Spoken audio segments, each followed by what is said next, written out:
اعوذ باللہ من الشیطان الرجیم بسم اللہ الرحمن الرحیم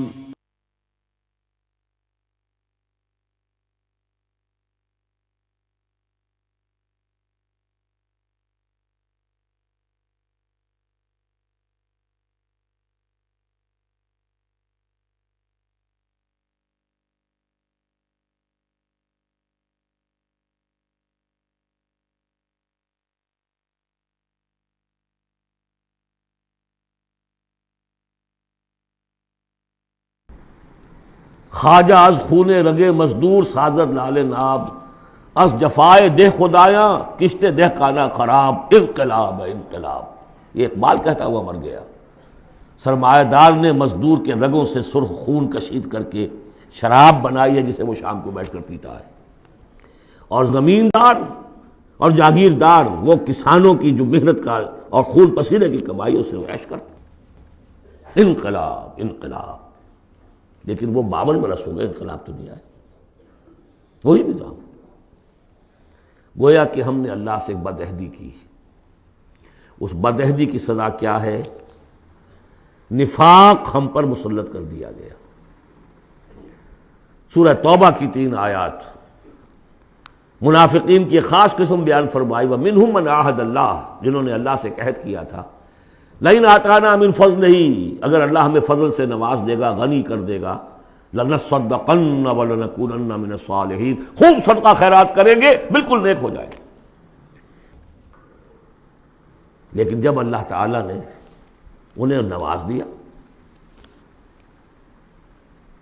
تو کیا کیا؟ بخلوا بہ، پھر انہوں نے بخل سے کام لیا، وَتَوَلَّوْا، پیٹھ موڑ لی، وَهُمْ مُعْرِضُونَ، اعراض کیا۔ نتیجہ کیا نکلا؟ فَعَاقَبَهُمْ نِفَاقًا فِي قُلُوبِهِمْ، اللہ نے ان کے دلوں میں نفاق ڈال دیا۔ اور نفاق وہ بیماری ہے، قرآن میں کہا گیا ہے ان المنافقین فی الدرک الاسفل من النار، جہنم کے سب سے نچلے طبقے میں، وہی جو اشد العذاب، یوم القیامت یردون الی اشد العذاب، اگر پورے دین پر کاربند نہیں ہوگے تو قیامت کے دن شدید ترین عذاب میں جھونکے جاؤ گے۔ ان المنافقین فی الدرک الاسفل من النار، اور منافقین کے بارے میں ہم نے سورہ توبہ میں بھی آیت پڑھ لی، سورہ منافقون میں بھی پڑھ لی۔ ان کے لیے اے نبی آپ 70 مرتبہ بھی استغفار کریں گے تو میں معاف نہیں کروں گا۔ استغفر لہم او لا تستغفر لہم ان تستغفر لہم 70 مرۃ لن یغفر اللہ لہم۔ اس نفاق کی 3 شکلیں ہیں۔ نفاق باہمی، وہ ایک قوم ایک نہیں رہی، اب ڈھونڈ اب اس کو چراغ رخ زیبا لے کر اب وہ قومیتوں میں تحلیل ہو گئی، عصبیتیں، ایتھنک، لنگوسٹک، پروونشل، قوم کہاں ہے؟ تحلیل۔ نفاق باہمی، ایک نفاق کردار، جو حضور نے فرمایا کہ 3 نشانیاں ہیں منافق کی، اگر تینوں چیزیں ہوں تو وہ کٹر منافق ہے، خواہ نماز پڑھتا ہو، روزہ رکھتا ہو اور اپنے آپ کو مسلمان سمجھتا ہو۔ بخاری کی اور مسلم کی روایت ہے، جب بولے جھوٹ بولے، جب وعدہ کرے خلاف ورزی کرے، اور جب کہیں امین بنا دیا جائے تو خیانت کرے۔ اپنے معاشرے کو دیکھ لیجئے، میں تو یہ سمجھتا ہوں کہ جو جتنا بڑا ہے یہاں اتنا ہی بڑا جھوٹا، اتنا ہی بڑا وعدہ خلاف اور اتنا ہی بڑا خائن ہے۔ اب تو اربوں کے معاملے ہوتے ہیں، وہ خیانت جو ہے وہ کچھ سینکڑوں ہزاروں کی اب نہیں ہے، ملین اور بلینز کا معاملہ، اللہ ماشاء اللہ، سوائے اس کے کہ جو اللہ تعالیٰ نے کوئی، لیکن یہ کہ وہ ایکسیپشنز ہیں۔ اور تیسری سب سے بڑی منافقت اس وقت ہے ہمارے دستور کی منافقت۔ قرارداد مقاصد میں اللہ کی حاکمیت بھی ہے، اور اسی قرارداد مقاصد میں غیر اسلامی چیزیں بھی ہیں، اسی دستور کے اندر یہ دفعہ بھی موجود ہے۔ کوئی قانون سازی یہاں کتاب و سنت کے منافی نہیں کی جا سکتی، لیکن آپریٹو نہیں ہے۔ آپریٹو اس انداز میں ہوگی کہ آئیڈیالوجی کونسل بنا رکھی ہے، وہ دیکھتی رہے گی اور ہر سال رپورٹیں پیش کرتی رہے گی۔ رپورٹوں کا کیا حشر ہوگا، ان کی امپلیمنٹیشن گارنٹیڈ ہے یا نہیں، کوئی ذکر نہیں۔ فیڈرل سید کوڈ بنائی، 2 ہتھکڑیاں بھی پہنا دی، اس کو 2 بیڑیاں بھی پہنا دی۔ دستور پاکستان بھی تمہارے دائرے سے خارج، جو جوڈیشل لاز ہیں وہ بھی تمہارے دائرے سے خارج، فیملی لاز بھی تمہارے دائرے سے خارج، اور مالی قوانین بھی 10 سال کے لیے تمہارے دائرے سے خارج۔ اس سے بڑا مکر اور فریب اور اس سے بڑا جھوٹ اور اس سے بڑا دھوکہ کوئی نہیں ہو سکتا اسلام کے ساتھ۔ اب اس کی سزا جو ہے وہ بھگت رہے۔ نمبر 3، مذہبی دہشت گردی. کبھی سنی تھی اس نوعیت کی؟ کون کر رہے ہیں؟ چاہے وہ اعلی کار ہو باہر کے، ہیں تو یہاں کے، باہر والا آدمی کوئی آ کے نہیں کر رہا ہے تو یہاں کے اعلی کار بن گئے ہوں گے، وہ را کے ہوں، وہ موساد کے ہوں، کوئی بھی ہوں. لیکن یہ کہ اگر یہ مذہبی یہ تلخی نہ ہو تو یہ کور کیسے مل جائے انہیں؟ اس کے لیے آپ نوٹ کیجئے سورہ انعام کی آیت نمبر 65. اللہ نے اپنے 3 قسم کے عذاب گنوائے، جن میں بدترین عذاب یہ ہے. هو القادر، کہہ دیجئے اے نبی اللہ اس پر قادر ہے، ان یبعث علیکم عذابا من فوقکم، کوئی عذاب تمہارے سروں کے اوپر سے بھیج دے، او من تحت ارجلکم، تمہارے قدموں کے نیچے سے زمین پھٹ جائے، زلزلہ آ جائے، او یلبسکم شیعا، یا تمہیں گروہوں میں تقسیم کر دے، ویذیق بعضکم بعض بعض، ایک دوسرے کی طاقت کا مزہ چکھو. یہ 3rd type of punishment, divine punishment, جس کا ہم اس وقت شکار ہیں. 4تھے درجے میں معاشی اعتبار سے ملک تباہ ہو چکا ہے، دیوانہ ہو چکا ہے ملک. ادھر سے پھر ایک لہر بھی شروع ہو چکی ہے جس کی خبر دی تھی. دجال جو ہے 1 سال چند مہینے کا معاملہ ہے کہ جس میں وہ پوری دنیا میں پھر جائے گا اور رزق کے خزانوں پر اتنا قبضہ ہو جائے گا اس کا کہ جو کفر کرے گا اس کو دے گا، باقی کسی کو نہیں دے گا. اور اگر رشیا میں ہو سکتا تھا کہ ڈبل روٹی نہیں رہی تھی، وہ جو فضاؤں میں جو سب سے پہلے گیا ملک، خلاؤں میں گیا، وہاں ڈبل روٹی نہیں ملتی تھی. وہاں ایک بوڑھی عورت کا فوٹو میں نے دیکھا تھا، شدید ترین سردی میں اپنا پل اوور دے رہی ہے ایک مچھلی لینے کی. یہ حال ہوا اس ملک کا. ہمارا جو حال ہوگا اس کو اچھی طرح سمجھ لیجئے. یہ جو سورہ سبا کی آیت میں نے سنائی تھی، لقد کان لسبع فی مسکنہم آیہ، سبا قوم سبا میں بھی اللہ نے فرمایا ان کے وطن میں ہم نے ایک نشانی رکھی تھی، جنتان عن یمین و شمال، 2 جنتیں دی تھی ہم نے. پاکستان بھی 2 جنتوں پر مشتمل تھا، مشرقی پاکستان، مغربی پاکستان. کلوا من رزق ربکم واشکروا لہ بلدۃ طیبۃ ورب غفور، کھاؤ اللہ کے رزق میں سے. کتنی خوشحالی تھی پاکستان بننے کے بعد. ہندوستان جیسے کوئی شخص داخل ہوتا تھا پاکستان سے، وہ کہتا تھا کہ ہم کسی بڑے ترقی یافتہ ملک سے اور بڑے کسی دقیانوسی ملک میں داخل ہو گئے، اور وہاں سے جو آتا تھا وہ سمجھتا تھا کہ ہم کسی ویسٹرن ملک میں آ گئے. کتنی خوشحالی تھی. کلوا من رزق ربکم بلدۃ طیبۃ ورب غفور فاعرضوا، جب اعراض کیا تو پھر کیا ہوا؟ پھر جو عذاب ہم نے بھیجا ہے، ہم نے ان کے دونوں باغوں کی جگہ پر بس کو ان کے لیے 2 جنگل پیدا باقی رہ گئے، جن میں کوئی پیلو، کوئی اور ڈیلے، کوئی کسیلی سے کچھ چیزیں پیدا ہو گئی، زیادہ سے زیادہ بیر. اللہ اللہ خیر صلی اللہ. ذالک جزیناہم بما کفروا، جو انہوں نے ناشکری کی تھی اس کا ہم نے بدلہ انہیں دیا. وہل نجازی الا الکفور، اور ایسا بدلہ ہم دیتے انہی کو ہیں جو انتہائی ناشکر ہیں.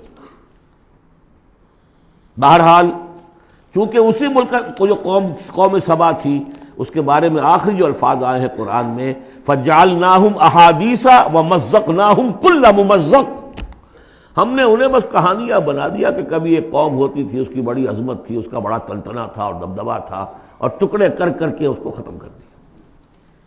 اس صدی میں 2 عظیم مملکتیں، عظیم سلطنتیں نسیہ منسیہ ہو گئی.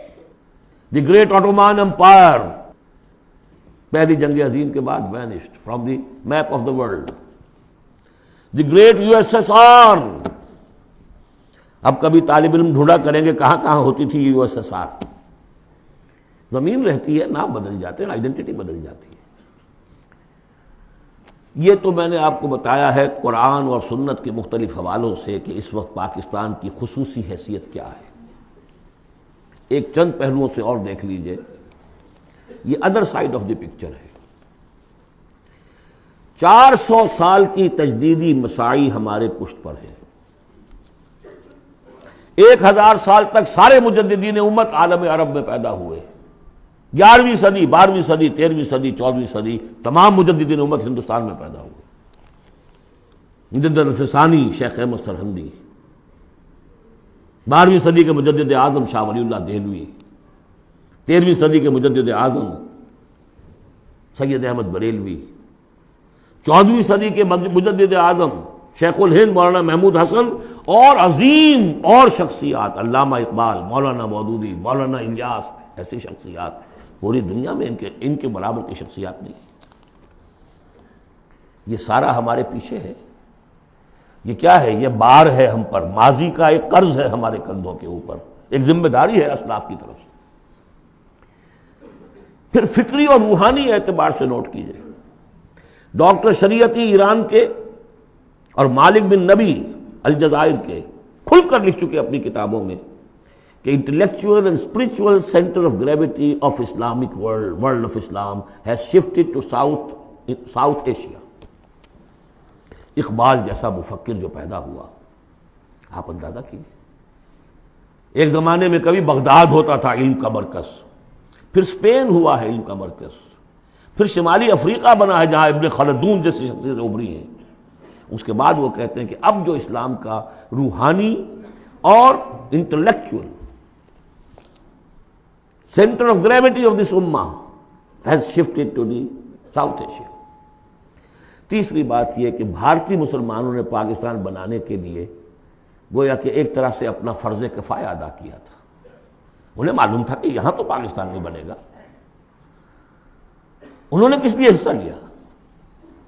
کہ وہ اسلام کا بول بالا کرنے کے لیے، یا کم سے کم امت کا اکثر حصہ 2/3 تو بچ جائے اس سارے دباؤ سے کہ جو آ رہا تھا۔ تو اس حوالے سے ان کا بھی تو ذمہ داری کا بوجھ پھر ہمارے کندھوں پر ہے۔ وہ جو جھیل رہے ہیں آج، معاشی طور پر وہ پست ہیں، ملازمتیں انہیں نہیں ملتی ہیں، تعلیم گاہوں میں ان کو داخلے نہیں ملتے ہیں، ان کی زبان ختم کر دی گئی ہے۔ اب ہندی زبان میں ظاہر بات ہے کہ اب تو پھر بھی وہ ایک نسل، لیکن 2 نسلیں تو بیت گئیں کہ جو اس تعلیم کی، اس زبان کی وجہ سے وہ پیچھے رہ گئی۔ یہ سب کچھ ہوا، کیوں جھیلا انہوں نے؟ یہ جو ہم پہ گزری سو گزری مگر شب ہجراں، ہمارے اشک تیری عاقبت سوار چلے، تو جو کچھ بیت رہی ہے ان پر، جبکہ انہیں یہ سننے پڑتے تھے نعرے، مسلمان کے 2 استھان، پاکستان یا قبرستان، نکلو یہاں سے، تم یہاں ہو کیوں یہاں پر؟ اب تیسرا اسپیکٹ میں آپ کو بتانا چاہتا ہوں، کچھ پیشین گوئیاں ہیں نبی اکرم صلی اللہ علیہ وسلم کی۔ ان پیشین گوئیوں میں اس خطے کا بھی ایک رول ہے، میں تفصیل میں نہیں جا سکتا۔ پیشین گوئی ایک یہ ہے جو قرآن اس سے بھی ثابت ہے، 3 مرتبہ فرمایا کہ رسول کو ہم نے بھیجا ہے دین کے غلبے کے لیے، اور 5 دفعہ فرمایا کہ بھیجا ہے تمام انسانوں کے لیے۔ تو رسولوں کا مقصد، رسول صلی اللہ علیہ وسلم کی بعثت کا مقصد پورا ہو ہی نہیں سکتا جب تک کہ پورے عالم اسلامی پر دین جو ہے قائم نہ ہو جائے۔ بقول اقبال کے وقت فرصت ہے کہاں، کام ابھی باقی ہے، نور توحید کا امام ابھی باقی ہے۔ لیکن حضور نے خبر دی ہوگا، دنیا کے خاتمے سے پہلے کل روئے ارضی پر نظام خلافت علی منہاج النبوہ قائم ہوگا، اور اس کے قائم ہونے میں خراسان کا علاقہ اور عرب کے مشرق کے ممالک جو ہے وہ رول پلے کریں گے۔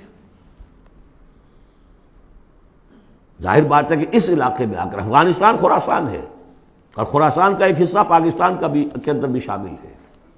یہاں سے فوجیں جائیں گی، اور یہ جو یروشلم ہمارے ہاتھ سے نکلا اسے بازیافت جو ہے یہ کریں گی۔ عربوں میں تو دم نہیں ہے، پہلے بھی عربوں سے چھینا تھا کروسیڈرز نے، 1099 عیسوی میں چھینا ہے یروشلم، اور لاکھوں مسلمانوں کو قتل کیا ہے کروسیڈرز نے، اور اس کے بعد 88 برس تک وہ ان کے قبضے میں رہا۔ عرب واپس نہیں لے سکے، کون لینے والا تھا؟ کرد خون، صلاح الدین ایوبی۔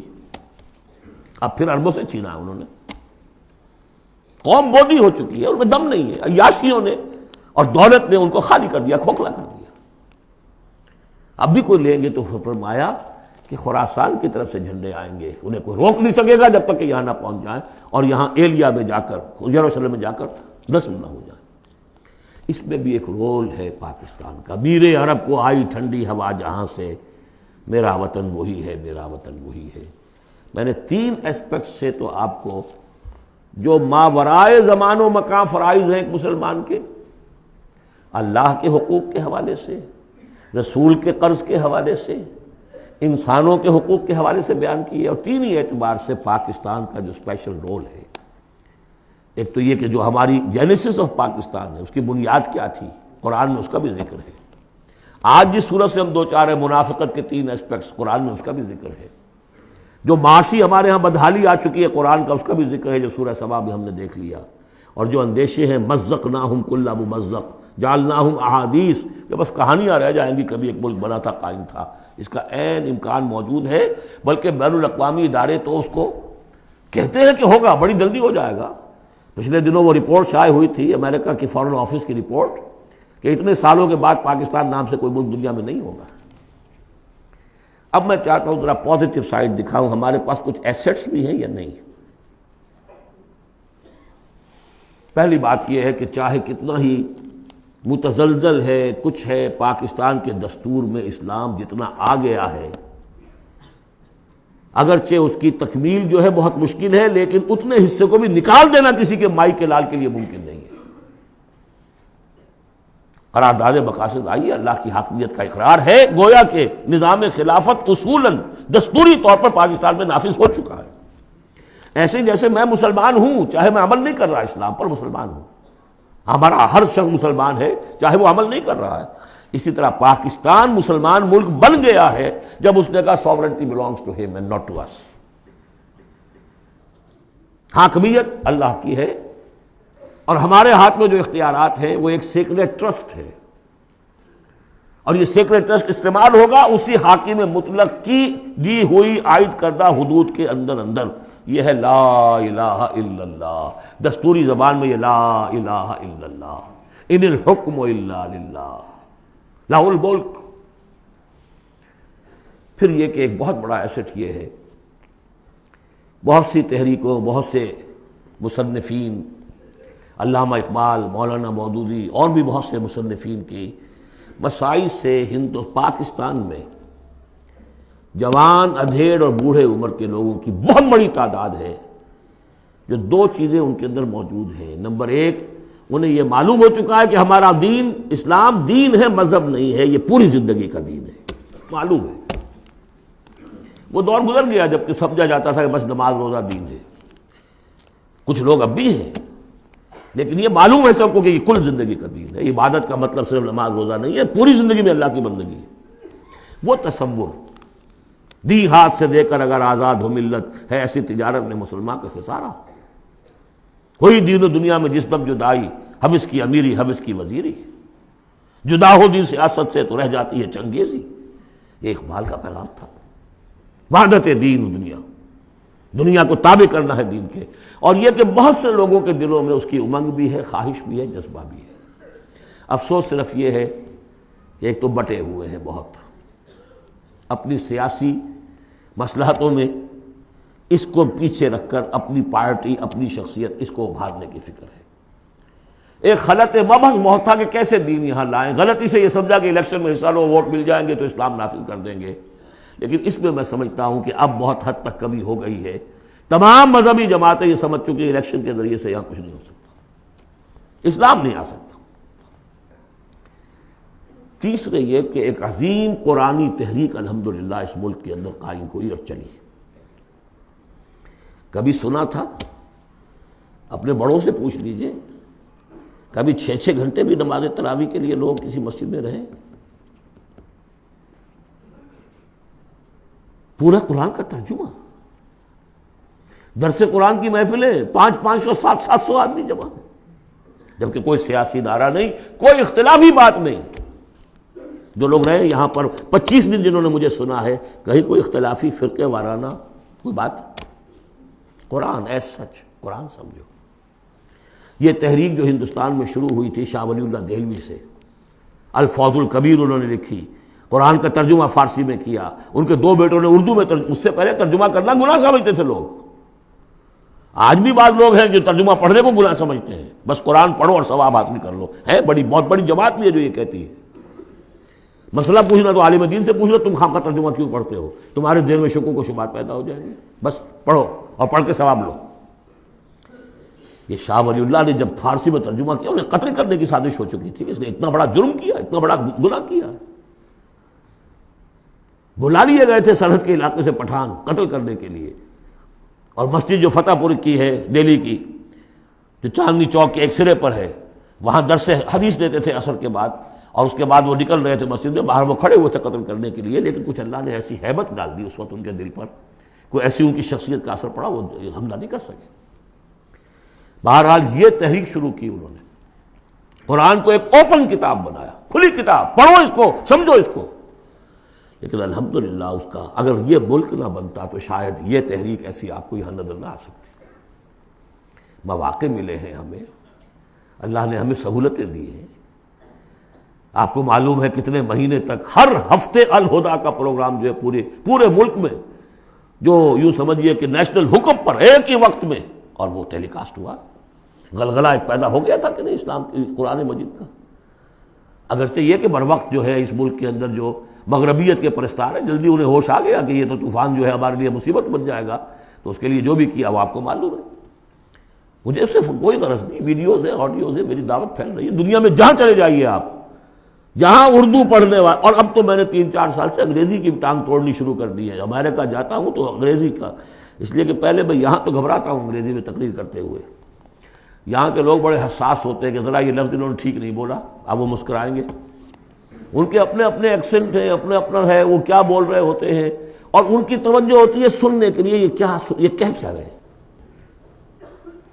تو الحمدللہ کہ اب تو میں جاتا ہوں تو 1.5 مہینے میں ایک دفعہ، پچھلی مرتبہ میری ایک تقریر اردو میں ہوئی ایک جگہ پر، باقی سب انگریزی میں، پورا یہ میسج انگریزی میں جا چکا ہے عربوں کو، لوکل وہاں کے افرو امریکنز کو، پھر وہاں سے ہو کر مختلف، وہ تو نرس سینٹر ہے امریکہ اس وقت، وہاں سے جہاں جہاں وہ چیز پہنچ رہی ہے، تو اب اس کا کوئی نتیجہ انشاءاللہ نکلے گا، اور اس کا مرکز اللہ نے اس ملک کو بنایا۔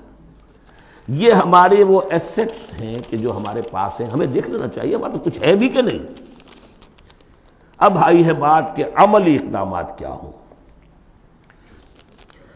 اس شعور کو اجاگر کیا جائے کہ اللہ کے دین کو غالب کرنے کی جد و جہد فرض عین ہے، nobody is exempt۔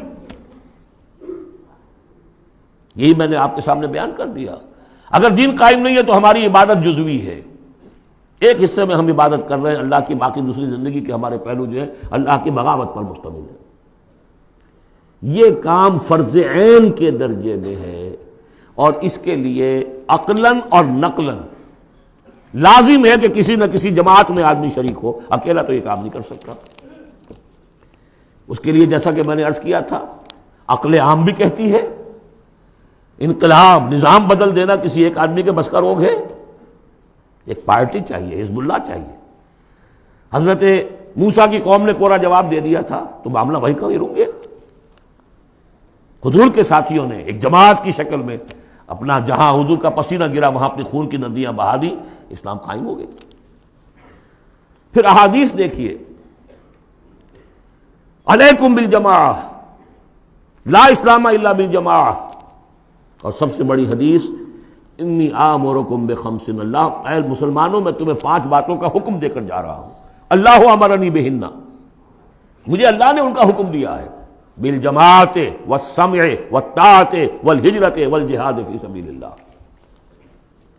جماعت کی زندگی ہو اور جماعت بھی سم و طاعت والی، listen and obey, strong discipline, اور یہ جماعت کیا کرے گی؟ ہجرت اور جہاد کرے گی۔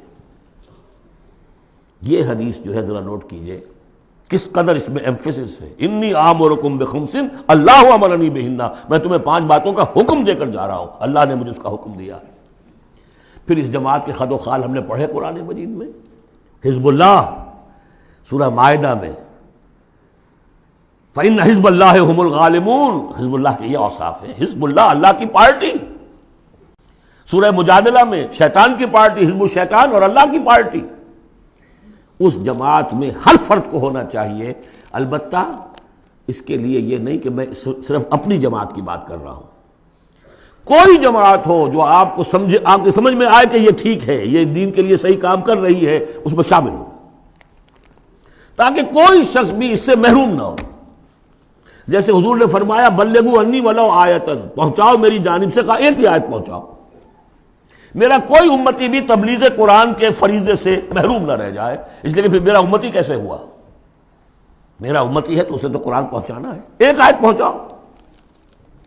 باقی جو لوگ اپنی زندگیاں وقف کر دیں، ان کے لیے کیا کہا ہے؟ خیرکم من تعلم القرآن وعلمہ، تم میں سے بہترین لوگ وہ ہیں جو قرآن سیکھیں اور سکھائیں۔ وہ اپنی زندگی وقف کر دیں۔ اس حوالے سے کسی بھی جماعت میں جس پر دل ٹھک جائے، اگرچہ اس کے 4 خصائص ضروری ہیں جو آپ کو تلاش کرنے چاہیے۔ نمبر 1، ڈکلیئرڈ ایم ہونا چاہیے اقامت دین، دین کا غلبہ، نتھنگ شارٹ آف دیٹ۔ کوئی جزوی بات، کوئی سماجی اصلاح، یہ سارے کام اچھے ہوتے ہیں، کوئی خدمت خلق کا کام بہت اچھی بات ہے، لیکن یہ کہ ہر شے کا اپنا ایک مقام ہے۔ جماعت وہ ہونی چاہیے جس کا مقصود ہو اللہ کے دین کا غلبہ، اقامت دین کہہ لیں اسے، غلبہ دین کہہ لیں، نظام خلافت کا قیام کہہ لیں، حکومت الہیہ کا قیام کہہ لیں، لیکن ڈکلیئرڈ ایم ہونا چاہیے۔ ان اصطلاحات میں سے کوئی استعمال کر لیجیے۔ نمبر 2، وہ ڈسپلنڈ ہونی چاہیے، سم و طاعت، آمرکم بخمس اللہ امرنی بہن بالجماعت والسمع والطاعت، ہجوم نہیں، منظم، ایک امیر سے ان کا عہد ہو اطاعت کا۔ نمبر 3، اسے اپنا طریقہ کار کلیئرلی اسپیل آؤٹ کرنا چاہیے کہ ہم کس نہج سے یہ کام کرنا چاہتے ہیں۔ ایسے ہی مبہم سے نعرے لگا کر اور لوگوں کو صرف وقتی جوش دلا کر تو یہ نہیں، معلوم ہونا چاہیے طریقہ کار کیا ہے، اور وہ طریقہ کار انہیں دکھانا چاہیے کہ یہ ہم نے سیرت النبی سے، اس لیے کہ ماڈل وہ ہیں ہمارے لیے، اس سے اخذ کیا ہے۔ اس کے لیے میں آپ کو حدیثیں اگر سناؤں، امام مالک رحمۃ اللہ علیہ کا قول سنا دوں پہلے، لن یصلح آخر هذه الامہ الا بما صلح به اولها، اس امت کے آخری حصے کی اصلاح نہیں ہو سکے گی مگر ٹھیک اسی طریقے پر جس میں پہلے حصے کی اصلاح ہوئی تھی۔ وہ سیرت النبی سے دیکھیے۔ اور چوتھی بات یہ ہے کہ اس کی قیادت کو ٹھوک بجا کر دیکھ لینا چاہیے جتنا بھی ممکن ہے۔ باقی یہ کہ آپ کسی کے دل میں نہیں اتر سکتے، لیکن دیکھ لینا چاہیے whether they practice what they say، ان کے گھریلو نظام کیسا ہے، انہوں نے اپنے گھر میں دین نافذ کیا، ان کی معاش کیا ہے، وہ ہے شریعت کے دائرے میں۔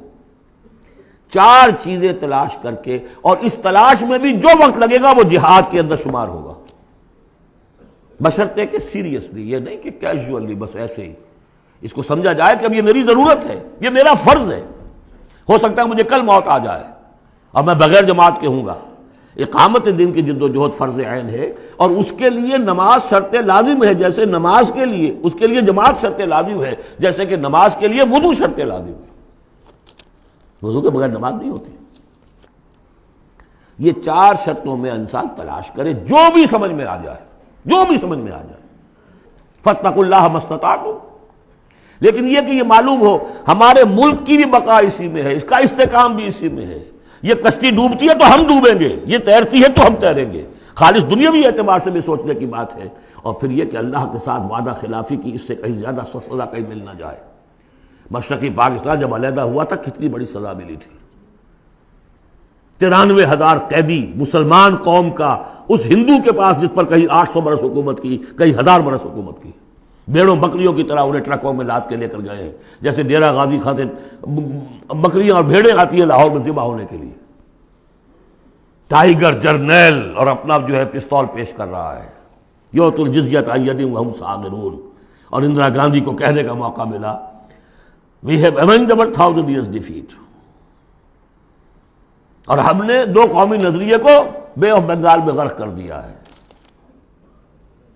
پاکستان میں جس طرح بھارتی پکچروں کے ویڈیو دیکھے جاتے ہیں اور جس طرح وہ سنا جاتے ہیں پروگرام، وہ کالونائز تو ہم کر چکے ہیں۔ Bharat has already colonised Pakistan, culture پر قبضہ انہوں نے کر لیا ہوگا تو بتایا کیا گیا آپ کے پاس؟ یہ سونیا گاندھی کا بیان تھا۔ تو غور کر لیجئے، ایک کام یہ کہ ہر شخص لگے سوچے یہ میری زندگی اور موت کا مسئلہ ہے، یہ میرے دین کا فرض عین ہے، یہ میرے اللہ کا حق ہے، یہ مجھ پر میرے رسول کا حق ہے، یہ مجھ پر پوری نوع انسانی کا حق ہے، یہ مجھ پر میرے وطن کا حق ہے، میرے ملک کا حق ہے، میری 400 برس کی تاریخ کا حق ہے، اور جو بھی خبریں دی ہیں محمد رسول اللہ صلی اللہ علیہ وسلم، ان سے بھی میرے اندر یہ جذبہ پیدا ہو جانا چاہیے کہ ان کی صداقت کو ثابت کرنے کے لیے تن من دھن لگا دوں۔ اب میں چند باتیں عرض کروں گا۔ جو میں نے کہا کہ یہ تو ہے کوئی جماعت آپ تلاش کریں، اور اس کے بعد بھی انسان آنکھیں کھلی رکھے، کان کھلے رکھے، غور کرتا رہے. ہے جستجو کے خوب سے ہے خوب تر کہاں. آج شروع تو کر دینا، کسی میں شریک ہو جائے. اس میں یہ بات بھی عرض کر دوں کہ میرے نزدیک جماعت کی بنیاد جو ہے مسنون اور منسوس اور معصور وہ ہے بیعت کا نظام.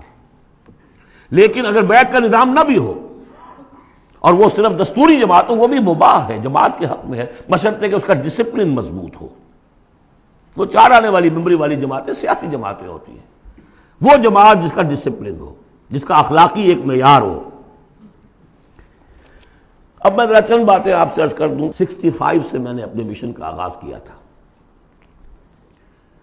پہلا میرا کام تھا دعوت رجوع القرآن کا، جو آج تک چل رہا ہے.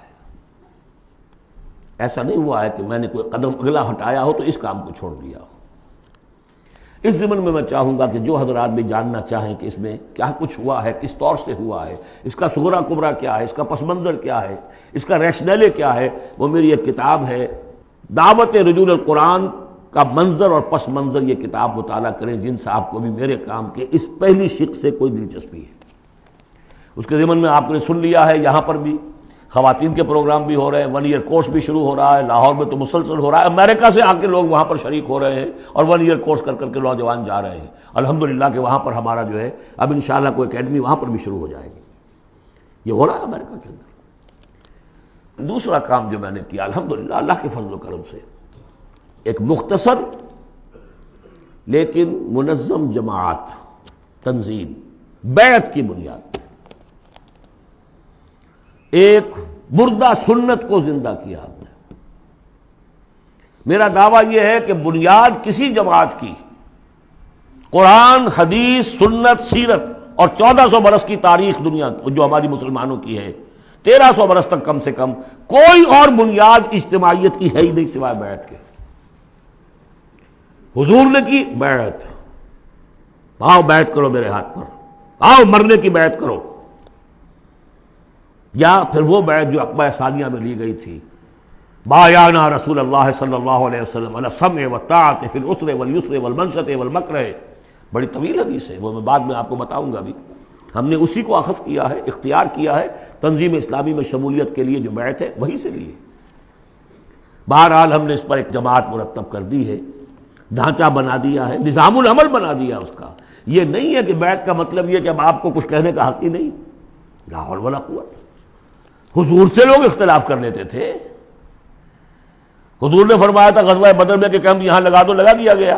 پھر کچھ لوگوں نے کہا کہ حضور اگر تو یہ وحی سے ہے تو ٹھیک ہے، سر آنکھوں پر، اگر آپ کی ذاتی رائے تو اجازت ہو تو ہم کچھ عرض کریں. فرمایا ہاں کہو کہ ہمارا جو تجربہ ہے جنگی تجربہ، اس کی روح سے وہاں پر کیمپ ہو تو اچھا. فرمایا اٹھاؤ، اکھاڑو کیمپ یہاں سے لگا دو. تو مشورہ، شاورہم فی الامر، ان سے مشورہ کرتے رہا کیجئے. قرآن مجید میں حضور کو حکم ہے، مشورہ بھی ہو سکتا ہے، اختلاف رائے بھی ہو سکتی ہے، ذاتی تنقید بھی کیجئے.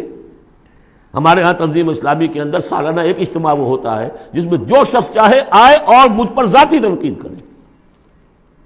باقی شورا کا نظام اپنی جگہ پر ہے جو الیکٹڈ ہوتے ہیں لوگ. تو ایک یہ کہ اس اصول پر ایک جماعت بنا دینا جو صرف پیری مریدی کا دھندا رہ گیا تھا، اسی لیے پہلے لوگ بڑے ہنسے یہ بیعت پر جماعت. لیکن یہ کہ اب وہ جماعت ہے الحمدللہ، اب وہ ایک اوپن انسٹیٹیوشن ہے اور اس کو ہم نے اس کا پورا نظام العمل بنا دیا ہے. اس میں اختلاف کی گنجائش ہے، اس میں اس طرح مشورہ ہوگا، اس طرح بات ہوگی. اور اس کے لیے 10 کتابچے ہیں چھوٹے چھوٹے، 50-50 60-60 صفحے کے. تنظیم کی بنیادی دعوت کو سمجھنے کے لیے وہ 10 کتابچے اس وقت یہاں نہیں ہوں گے، لیکن جس کا بھی ارادہ ہو جائے کہ سمجھنی ہے بات، اب جہاں اور جماعتوں کو دیکھنا ہے اس کو بھی دیکھنا ہے. یہ بھی ایک جماعت ہے. میں یہ نہیں کہتا یہی ایک جماعت ہے، جو بھی قافلے ہیں دیکھیے، سب کو دیکھیے. لیکن اگر تنظیم کو سمجھنا ہے تو 10 کتابچے چھوٹے چھوٹے. عزم تنظیم، تنظیم اسلامی کا تاریخی پس منظر، تعارف تنظیم، نظام العمل، میرا ذاتی حساب کتاب کہ میں نے دنیا میں کتنی جائیداد بنائی ہے، کب شروع کیا تھا تو اس کے بعد سے میری روٹی کہاں سے چلی ہے، اب کیا صورتحال ہے، ایک ایک پیسے کا حساب دے دیا. وہ میرا حساب کم و بیش کے نام سے وہ پمفلٹ موجود ہے. یہ ساری چیزیں جو ہے جن لوگوں کو اب سیریسلی بات کو سمجھ میں آ گئی ہو، سمجھ میں آئے کہ یہ میرا فرض ہے، آئی ایم ریسپانسبل، مجھے اللہ کی بندگی کرنی ہے جس کے لیے یہ کام لازم ہے. مجھے محمد صلی اللہ علیہ وسلم کا قرض ادا کرنا جس کے لیے لازم ہے، مجھے اس ملک کا حق ادا کرنا جس کے لیے یہ لازم ہے.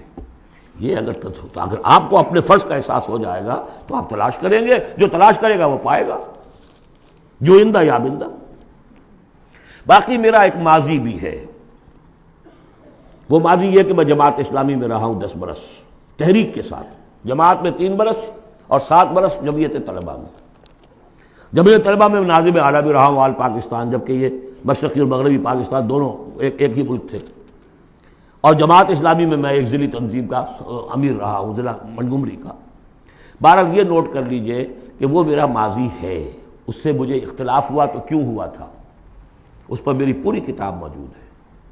کوئی بدنیتی کا الزام میں نے مولانا مودودی پر نہیں لگایا، لیکن یہ کہ اختلاف ہوا تھا کہ الیکشن کے ذریعے سے بات سامنے آ چکی ہے، ہماری یہ ساری ایکسرسائز فیوٹیلیٹی ہے، ہمیں انقلابی طریقہ کار اختیار کرنا چاہیے. وہ کتاب تحریک جماعت اسلامی ایک تحقیقی مطالعہ جو میں نے 25 برس کی عمر میں لکھی تھی اور جماعت کا رکن تھا اس وقت تک، میں نکل کر نہیں لکھی ہے میں نے. وہ تو جس کو نوٹ آف ڈسینٹ ہوتا ہے، پارٹی ورکر ہے، ممبر ہے، اور وہ ڈس اولیژن ہو گیا، کسی وجہ سے اختلاف ہو گیا ہے تو اپنی رائے ظاہر کرتا ہے نا، وہ میں نے پیش کی تھی. وہ کتاب بھی موجود ہے، لیکن اس کے بعد جس طریقے سے اس کی مس ہینڈلنگ ہوئی اس سارے اختلاف کی، اور پھر بڑے بڑے لوگ مولانا امین حسن اصلاحی صاحب، عبدالغفار حسن صاحب، عبدالجبار غازی صاحب، عبدالرحیم اشرف صاحب، کراچی کے شیخ سلطان صاحب، شیخ جمیل الرحمان صاحب، اور بہت سے مولانا افتخار بلخی صاحب، یہ سب لوگ جو جماعت سے علیحدہ ہوئے. یہ حادثہ کیوں ہوا، اس پر بھی پھر میری ایک کتاب ہے، تاریخ جماعت اسلامی کا ایک گم شدہ باب. جنہیں میرے اس ماضی کو دیکھنا ہو، کچھ شکوک و شبہات تو میرے بارے میں بڑے پروپیگنڈے کر دیے گئے ہیں اور جس کی وجہ سے حجابات سے قائم ہو چکے ہیں، لیکن اس کو دیکھنا، اسٹڈی کریں، معلوم کر لیں، دودھ کا دودھ پانی کا پانی علیحدہ ہو جائے. تیسرا کام جو الحمدللہ میں اللہ کا بڑا فضل و کرم اپنے اوپر مانتے ہوئے اس کا تذکرہ کر رہا ہوں، اسے کسی درجے میں بھی کوئی خود ستائی نہ سمجھیے، بلکہ آج ہی جو آپ نے آیت پڑھی ہے فَأَمَّا بِنِعْمَتِ رَبِّكَ فَحَدِّثْ، جو بھی نعمتیں ہوئی ہوں ان کا تذکرہ کیا کرو. الحمدللہ کہ منہج انقلاب نبوی کے اوپر ہر اعتبار سے اس کو بالکل واضح کر کے اور اس سے ہم نے ایک پروسیس اخذ کیا ہے. میں آپ سب سے کہوں گا اس کا مطالعہ کیجئے، سمجھ میں نہ آئے پھینک دیے اٹھا کر. کسی جگہ پر اختلاف ہو تو مجھ سے کیجئے بات. منہج انقلاب نبوی کتاب بھی ہے، کیسٹس بھی ہے، آڈیوز بھی ہے، ویڈیوز بھی ہے. چوتھے درجے میں ہم نے تحریک خلافت شروع کی تھی. سن 91 میں نے یہی کراچی سے شروع کی، پھر اس کے بعد یہی کراچی میں خالق دینہ ہال میں نے 4 دن لیکچر دیے خلافت کے موضوع پر. اور اس کے بعد اگرچہ پروگرام یہ تھا کہ اسے ایک عوامی موومنٹ چلایا جائے، لیکن ابھی فی الحال ہم نے محسوس کیا کہ لوگ کچھ ہلنے کے لیے تیار نہیں ہے. وہ ضرور دستخط کر دیتے ہیں، فارم پر کر دیتے ہیں، 2000 کا جلسہ ہے، 200 فارم ہمیں مل گئے، لیکن اس کے بعد ان کو ڈھونڈیے تو ملیں گے نہیں. لہٰذا وہ ہم نے صرف یہ رکھا ہے، محدود کر دیا ہے کہ جو بیعت نہ کرنا چاہیں ابھی اور تنظیم اسلامی میں شامل ہونا چاہیں تو وہ معاون تحریک خلافت ہو جائے. اور ایک ہم نے تحریک خلافت ایک بنائی ہے رجسٹرڈ باڈی، تاکہ خلافت سے متعلق جو بھی مواد ہے وہ لوگوں کو پہنچایا جائے. ماڈرن حالات میں ماڈرن اسٹیٹ ہو، خلافت ہو، خلافت اصولی طور پر کیا تھی اور خلافت حضور کے دور میں کیا تھی اور خلافت اب کیا ہوگی، اس کو سمجھنا ہے دلیل کے ساتھ. اس کے لیے پیسہ چاہیے، اس کے لیے تعاون چاہیے، وہ کتابیں پھیلیں، چھپیں. اس حوالے سے یہ 4 شق ہیں میرے کام کے جو میں نے آپ کے سامنے رکھ دیے. تھوڑی سی بات اور کر دوں، میرا تعلق کن سے ہے. دعوت رجوع قرآن میں میں نے اپنے فکر کے، اپنی سوچ کے 4 سورسز معین کیے ہیں. اولین فکر جو ہے، میرے فکر پر جو بھی اثر پڑا ہے وہ علامہ اقبال کی ملی شاعری کا ہے، اور ہائیسٹ بھی اسی کا اثر ہے ان کا فلسافیکل تھاٹ جو لیکچرز میں ہے، reconstruction of religious thought in Islam. اس کے بعد مولانا مودودی کا تحریکی فکر، تحریک.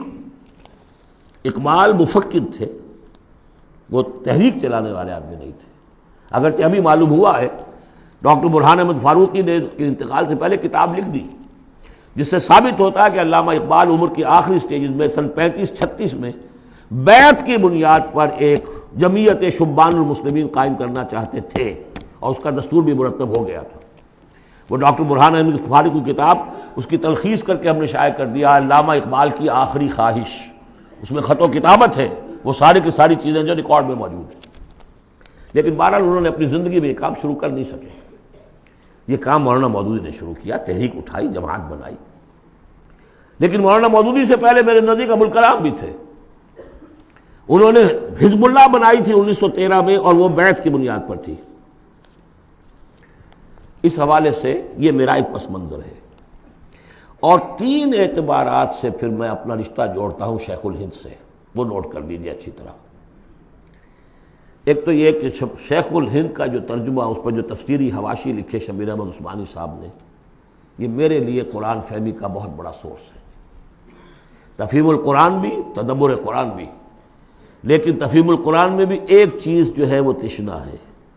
اس میں دین میں تصوف کی جو چاشنی ہے، باطنی کیفیات، وہ اس میں نہیں آ رہی ہے. تحریکی ہے، زبردست تحریکی انداز ہے. تحریک میں وہاں سے لیتا ہوں، لیکن ایک اسلاف کے ساتھ جڑنا اور ایک یہ کہ دین کا یہ باطنی روحانی جو اس پہلو ہے، یہ میں ان شیخین سے لیتا ہوں، شیخ الاسلام شبیر احمد عثمانی اور ان کے استاد شیخ الہند مولانا محمود حسن. پھر ابوالکلام کو شیخ الہند نے تجویز کیا تھا 1920 میں کہ اس کے ہاتھ پر بیعت کرو اور اسے امام الہند مانو. اور مولانا مودودی بھی الجمیت کے اندر انہوں نے اپنی صحافت کا آغاز کیا تھا اسی وقت جس زمانے میں کہ شیخ الہند اس کے صدر تھے. یہ سارے حقائق جو اس وقت بالکل نگاہوں سے چھپے ہوئے ہیں، یہ میری ایک کتاب ہے جماعت شیخ الہند اور تنظیم اسلامی، اس میں تفصیل کے ساتھ موجود ہے.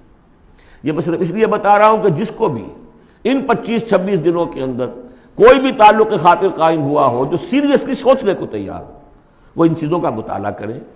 اب آخری بات ہے، من انصاری اللہ، کون ہے میرا مددگار اللہ کی راہ میں؟ اس مدد کی کیا کیا شکلیں ہو سکتی ہیں؟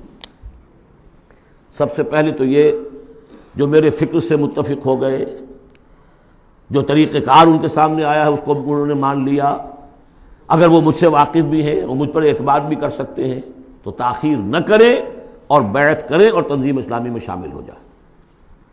اس بیعت کی وضاحت میں ابھی اس حدیث کی روح سے کروں گا بعد میں. یہ نہیں اگر اس سے کمتر ابھی آپ چاہتے ہیں کہ کوئی نسبتاً کمتر معاملہ رہے ابھی بیعت کے معاملے میں، اتنا اقدام جو ہے فوری طور پر نہ ہو، تو یہاں کی انجمن خدام القرآن ہے، اس کے ممبر بنیے. 1 ایئر کورس شروع ہو رہا ہے، اس میں وقت نکالیے. آپ نے جو ہے مختلف پروفیشنل تعلیم کے اوپر کتنے سال لگائے ہیں. کوئی ایم ایس کر کے آتا ہے امریکہ سے، کتنے سال لگائے ہوتے ہیں؟ کیا 1 سال بھی نہیں نکال سکتے زندگی کا؟ اللہ پوچھے گا تم سب کچھ پڑھ لیا، تم نے انگریزی پڑھ لی، تم نے اتنی پڑھ لی انگریزی کہ انگریزوں کو پڑھا دو، اور عربی اتنی بھی نہ سیکھی کہ تم میری کتاب کو براہ راست سمجھ سکتے. ہم نے ان کے لیے 1 ایئر کورس شروع کیا ہے کہ جو لکھے پڑھے جاہل ہیں اس اعتبار سے کہ ایک طرف PhD ہے، ڈاکٹریٹ کی ہوئی ہے، دوسری طرف الف ب ت قرآن کی معلوم نہیں. نمبر 3، تحریک خلافت جو ہے اس کی 2 شکلیں ہیں. معاون تحریک خلافت وہ تنظیم اسلامی کے تابع ہوگا، تنظیم اسلامی کے ساتھ ہوگا، لیکن بیعت کیے ہوئے نہیں ہوگا. جو بیعت کرتا ہے وہ رفیق کہلاتا ہے تنظیم اسلامی کا. اور دوسرا یہ کہ ہم نے ایک ایسی جماعت بنائی ہے جس میں کہ اس لٹریچر کو پھیلانے کے لیے ہمیں وسائل چاہیے. اس کی ممبرشپ ہے، جو شخص بھی صاحب استطاعت ہے 500 روپے ماہانہ اگر وہ تحریک خلافت کو دے سکتا ہے تو وہ اس کا رکن بنے گا. وہ ایک رجسٹرڈ باڈی ہے، اس کے سارے حساب کتاب جیسے انجمنوں کے ہوتے اس طریقے سے ہیں. یہ 4 شکلیں ہیں کہ جس میں آپ میرے ساتھ تعاون کر سکتے ہیں، شریک ہو سکتے ہیں. درجے وار میں نے وہ ساری باتیں آپ کے سامنے رکھ دی. اب آخر میں آپ کو بتاتا ہوں کہ جو بیعت ہوتی ہے ہماری، اس کے 3 جز ہیں.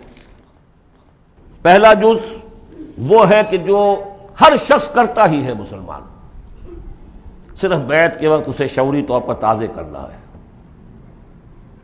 اشہد ان لا الہ الا اللہ وحدہ لا شریک لہ واشہد ان محمدا عبدہ ورسولہ صلی اللہ علیہ وسلم. اسی پر تو ہماری دین کی بنیاد قائم ہے. لیکن تازہ کرنا کہ آج میں پھر شعوری طور پر گواہی دے رہا ہوں اللہ کے سوا کوئی معبود نہیں، وہ تنہا ہے، اس کا کوئی شریک نہیں، اور محمد اس کے بندے اور رسول ہے. نمبر 2، استغفر اللہ ربی من کل ذنب، میں استغفار کرتا ہوں اللہ سے اپنے تمام گناہوں کا، اے اللہ اب تک جو کچھ ہوا معاف فرما دے. اور نمبر 3، وَأَتُوبُ إِلَيْهِ تَوْبَةً نَصُوحًا، اور پروردگار میں تیری جناب میں توبہ کرتا ہوں خلوص دل کے ساتھ.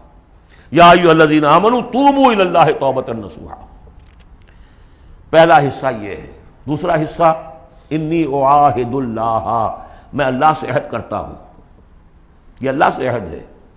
بیع و شراء اللہ کے درمیان اور بندے کے درمیان ہے. ان اللہ اشتری من المؤمنین انفسهم واموالهم بان لهم الجنہ. جنت اس کے پاس ہے، وہ آپ کو دے گا. آپ سے وہ جان اور مال مانگ رہا ہے. وہ بیع کیا ہے؟ انی اعاہد اللہ، میں اللہ سے عہد کرتا ہوں، ان اہجر کل ما یکرہہ، ہر اس چیز کو چھوڑ دوں گا جو اسے پسند نہیں ہے. وَأُجَاهِدَ فِي سَبِيلِهِ جُهْدَ اسْتِطَاعَتِي، اور اپنی مقدور بھر اس کی راہ میں جہاد کروں گا. اس کے معنی کیا ہے؟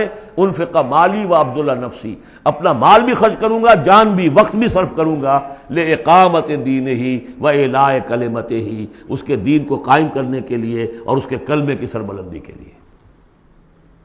اب تیسرا حصہ آیا، وَلِأَجْلِ ذَلِكَ، اس مقصد کے لیے، أُبَايِعُكَ، میں آپ سے بیعت کرتا ہوں. یہاں سے اب وہ حدیث شروع ہو رہی ہے، أُبَايِعُكَ عَلَى السَّمْعِ وَالطَّاعَةِ، لیکن یہ کہ اس میں ایک لفظ کا اضافہ کیا، فی المعروف، آپ کا ہر حکم سنوں گا اور مانوں گا، بشرطے کہ شریعت کے خلاف نہ ہو، with in the parameters of شریعہ. حضور سے جو بیعت کی تھی اس میں یہ الفاظ نہیں تھے، سمع و طاعہ، اس لیے کہ حضور غلط حکم دے ہی نہیں سکتے، معصوم تھے، جو حکم دیں گے مانیں گے. بایعنا رسول اللہ صلی اللہ علیہ وسلم علی السمع والطاعہ، بس ہم نے اس میں اضافہ کیا علی السمع والطاعۃ فی المعروف، شریعت کے دائرے کے اندر فی العسر والیسر. اگر یہ شریعت کے دائرے کے اندر ہے تو چاہے مشکل ہے اور چاہے آسان مانیں گے. والمنشط والمکرہ، چاہے ہماری طبیعتیں آمادہ ہوں اور چاہے ہمیں اپنی طبیعتوں پر جبر کرنا پڑے، مانیں گے. وعلی اثرۃ علینا، اور چاہے ہم پر آپ دوسروں کو ترجیح دے دیں، ہم یہ نہیں کہیں گے کہ ہم پرانے ساتھی ہیں، آپ نے نو وارد کو امیر بنا دیا، نہیں. اٹس یور پریروگیٹو، یہ آپ کا اختیار ہے، جس کو چاہے آپ بنائیں، ہم پر کسی کو ترجیح دے دیں. دیکھیے کس طرح باریک بینی سے جماعتی زندگی میں فتنے اٹھنے کے دروازے جو ہے سب ایک ایک کر کے حضور نے بند کیے. وَعَلَىٰ أَلَّا نُنَازِلَ الْأَمْرَ أَهْلَهُ، اور جنہیں آپ امیر بنا دیں گے ان سے جھگڑیں گے نہیں، ان سے بھی تعاون کریں گے، ان کی اطاعت کریں گے. حضور نے فرمایا من اطاعنی فقد اطاع اللہ ومن عصانی فقد عصی اللہ، جس نے میری اطاعت کی اس نے اللہ کی اطاعت کی، اور جس نے میری نافرمانی کی اس نے اللہ کی نافرمانی کی. ومن اطاع امیری فقد اطاعنی ومن عصا امیری فقد عصانی، جس نے میرے مقرر کردہ امیر کی اطاعت کی اس نے میری اطاعت کی، اور جس نے میرے معین کردہ امیر کی مخالفت کی یا اس کی نافرمانی کی اس نے میری نافرمانی کی. اور آخری بات، وَعَلَىٰ أَن نَّقُولَ بِالْحَقِّ أَيْنَمَا كُنَّا لَا نَخَافُ فِي اللَّهِ لَوْمَةَ لَائِمٍ، ہم جہاں کہیں بھی ہوں گے حق بات ضرور کہیں گے، مشورہ دیں گے، صحیح دیں گے. اب اپنی بات جو ہے ودہولڈ نہیں کریں گے، اپنے اوپینینز کو روکیں گے نہیں، حق بات کہیں گے، اپنی بات کہہ کر پھر ہم فارغ ہوں گے. اس کے بعد یہ کہ جو فیصلہ امیر کا ہوگا اس کے مطابق اطاعت ہوگی. یہ بیعت ہے. اور اب آخر میں نے جو آیتیں شروع میں پڑھی تھی، درمیانی آیت کا ترجمہ تو میں نے کر دیا تھا، اس سے پہلے کی دو آیتیں اور اس کے بعد کی دو آیتوں کا ترجمہ اور سن لیجئے. یہ پکار جو آج آپ کے سامنے آئی ہے اس کے اس حوالے سے سنیے. یا ایھا الذین آمنوا استجیبوا للہ وللرسول اذا دعاکم لما یحییکم، اہل ایمان لبیک کہو اللہ اور اس کے رسول کی پکار پر جبکہ وہ تمہیں پکاریں جس چیز کے کہ تمہیں زندگی ملے گی. بظاہر موت نظر آتی ہے غزوہ بدر سے پہلے، لیکن اس سے زندگی مل رہی ہے. وَاعْلَمُوا أَنَّ اللَّهَ يَحُولُ بَيْنَ الْمَرْءِ وَقَلْبِهِ، اور اگر حق کے واضح ہو جانے کے بعد انسان اسے قبول نہ کرے تو ایک وقت آتا ہے اللہ حائل ہو جاتا ہے بندے کے اور اس کے دل کے درمیان. وَأَنَّهُ إِلَيْهِ تُحْشَرُونَ، اور پھر اسی کی طرف تم جمع کر دیے جاؤ گے. وَاتَّقُوا فِتْنَةً لَا تُصِيبَنَّ الَّذِينَ ظَلَمُوا مِنكُمْ خَاصَّةً، اور ڈرو اس عذاب سے، اس فتنے سے جب آئے گا تو صرف گناہگاروں کو لپیٹ میں نہیں لے گا، گندم کے ساتھ بھس نہیں پیسے گا، گل بھی پیسے گا. وَاعْلَمُوا أَنَّ اللَّهَ شَدِيدُ الْعِقَابِ، اور جان لو اللہ سزا دینے میں بہت سخت ہے.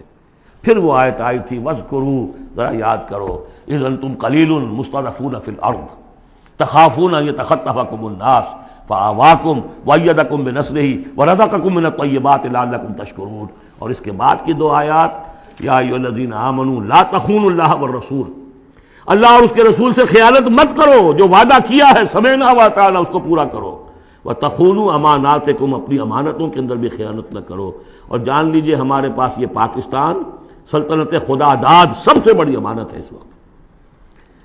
وَاعْلَمُوا أَنَّمَا أَمْوَالُكُمْ وَأَوْلَادُكُمْ فِتْنَةٌ، اور جان لو تمہیں یہی ڈر ہے، اولاد اور مال صرف یہی روکتے ہیں، یہی بیڑیاں پڑی ہیں۔ وَاعْلَمُوا أَنَّمَا أَمْوَالُكُمْ وَأَوْلَادُكُمْ فتنہ، جان لو کہ تمہارے اموال اور اولاد تمہارے لیے فتنہ ہے۔ وَأَنَّ اللَّهَ عِندَهُ أَجْرٌ عَظِيمٌ، اور یقیناً اللہ ہی کے پاس اجر عظیم ہے۔ بارک اللہ لی ولکم فی القرآن العظیم ونفعنی وإیاکم بالآیات والذکر الحکیم۔